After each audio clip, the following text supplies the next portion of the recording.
Good evening, everyone! Ayan, samahan niyo ako magmerienda. Kagigising lang natin. Every afternoon, guys, especially weekends, nagnanap ako para makabawi yung katawan natin sa pagod.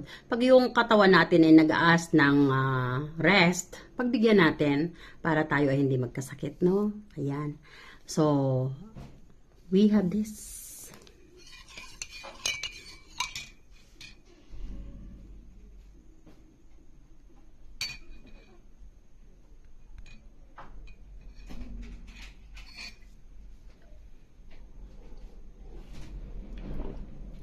At meron tayong peanut butter at Skyflex.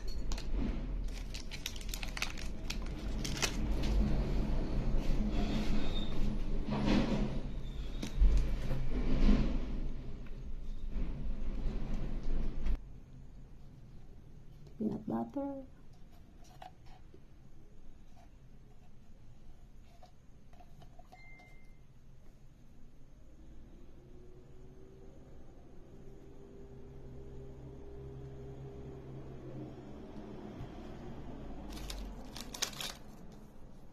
Tayo.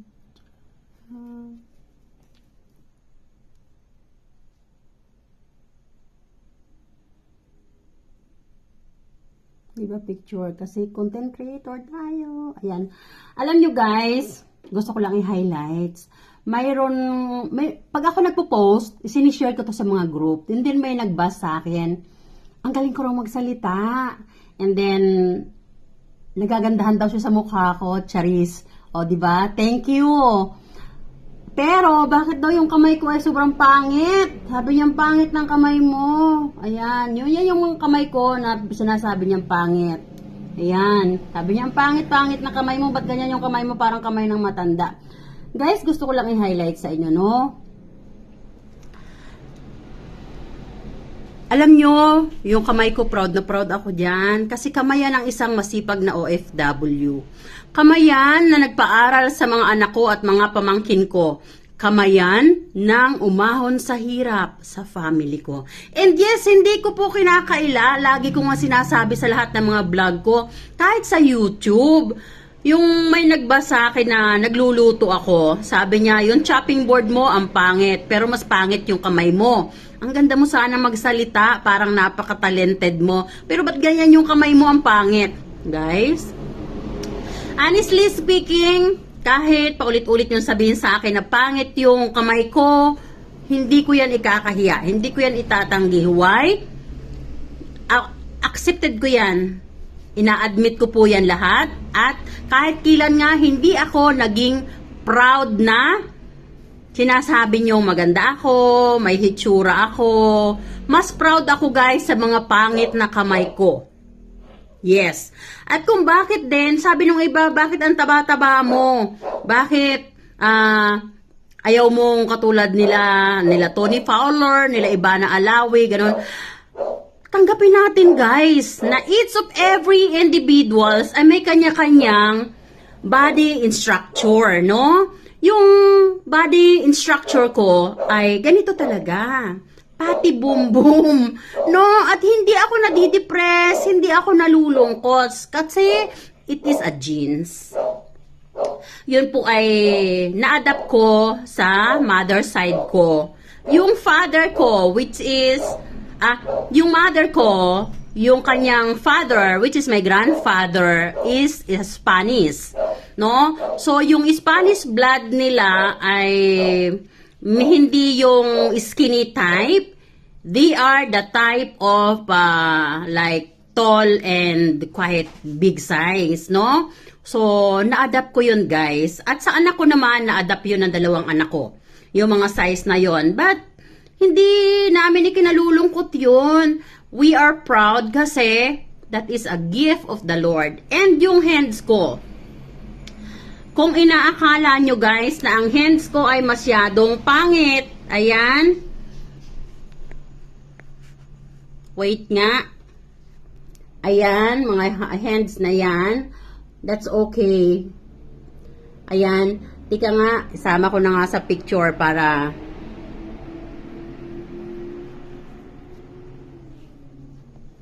itong basher na to, oh.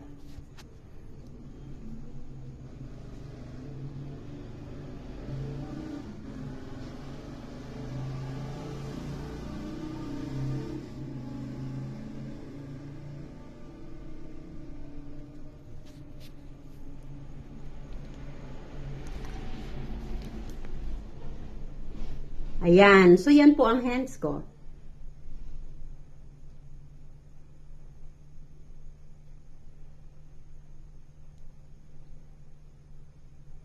Kamayan na masipag. Alam niyo ba guys, sa abroad, bisa ako ng hospital, pero nagpa-part-time ako sa bahay. Naglilinis ako ng bahay, nagpa-part-time ako sa hotel, nagpa-part-time ako sa restaurant, and honestly speaking, sa Dubai, naranasan ko pa na mag-part-time sa Baladia. From first floor to third floor, no? At ang nililinis ko, puro CR. At hindi ako nahihiya. Sabi nga ng mga Pilipina doon, na mga kasama ko sa flat, no? Bayan Tiwing, ang laki-laki na ng sweldo mo sa wheelchair, ba't ka pa nagpa-part-time? Sila yung mga Pilipina na puna ng puna sa akin, na nakakahiya daw yung part-time ko dahil naglilinis ako. Pero alam nyo ba, ako ang utangan nila. Sila, mga sosyalera, pero lagi silang walang pera. Pero ako, na mahilig ako mag-part-time, kahit nakakapagod, na akala nila ay nakakahiya, ako hindi ko kinakahiya. As much as bumubuhay yan sa family ko, para sa akin marangal yan. Hindi ako nagnanakaw at hindi ako nagbibinta ng laman. Marangal na trabaho po ang trabaho ko. Kaya pangit ang kamay ko, and I'm proud of it. Kaya kahit po paulit-ulit ninyo ako, ikaw po, Mrs. Edita Cañales, I'm proud din. I am grateful na sabi mo nga supporters kita from the beginning. And tama yung year na minention mo, yes po, doon ako nag-start na mag-vlog. So, thank you so much po for being my supporters. Pero sana po, wag nyo nang ibas yung kamay ko. Tanggapin nyo na lang po na ganun yung kamay ko. Minsan pag wala ako sa mood, pag nababasa ko yung mga comments nyo, na ganun, medyo tumutulo yung luha ko. Pero, napapawi yung lungkot ko pag yung binabalikan ko yung lahat, na kaya pumangit yung kamay ko dahil sa sipag. Napag-aral ko mga anak ko. Can you imagine ang anak ko ha? Ang anak ko, parehas degree holder. Mga pamangkin ko. Sarili ko. Mayroon pa bang kulang sa mga kamay ko? Huwag nyo na lang akong ibas. Huwag nyo na lang pansinin yung kamay ko. For sure, yung mga katulad ko, na mga katulad ko rin na breadwinner, na mga masisipag, na hindi alintana kung papangit yung kamay. Kasi ako guys, once nag-gloves na rin ako, dati nung maliliit pa yung mga anak ko, pag yung umaalis ang katulong ko, pinoprotektahan ko yung kamay ko. So, nag-gloves ako. Not comfortable at all. Hindi gumagana yung grip, no?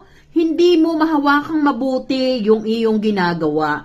So, wearing gloves, it's not my comfortable way. So, kung patulad doon, nagwawalis ako sa harap, naglilinis ako ng kanal, may dumaan na maarte na once naging OFW siya. Sabi niya sa akin, bakit daw naglilinis ako ng kanal na hindi ako nag-gloves?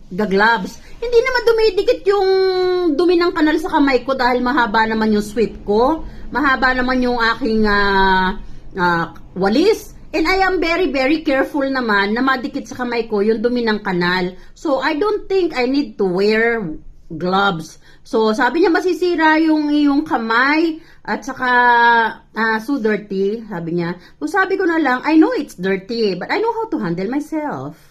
No, sabi ko na lang ganon. So, guys, once again, sa mga nagbabasa sa akin na pangit ang kamay ko, huwag nyo nang pansinin yan, hayaan nyo na lang, no? Kamayan ng masipag. Ang bahay ko guys, kahit kilan, hindi naging madumi. Kahit may sakit ako, I have to make it sure na malinis ang bahay ko, no? Sa abroad, kahit anong part-time ginagawa ko para hindi ako nauubusan ng pera. Kasi nga breadwinner ako. Para anytime, any moment, tumawag ang family ko, one of my family member, may mga anak, nung sila ay nag-aaral pa, hindi ako may empty. I don't need to keep borrowing money to someone else para makapagpabigat ako sa iba pa. Di ba? So, what is my way is, paglalabas ko ng trabaho, guys, I do part-time.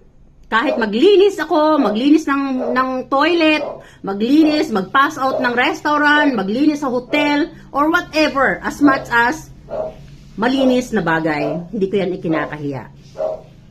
Yun lang. Salamat sa inyo. And, merienda na tayo.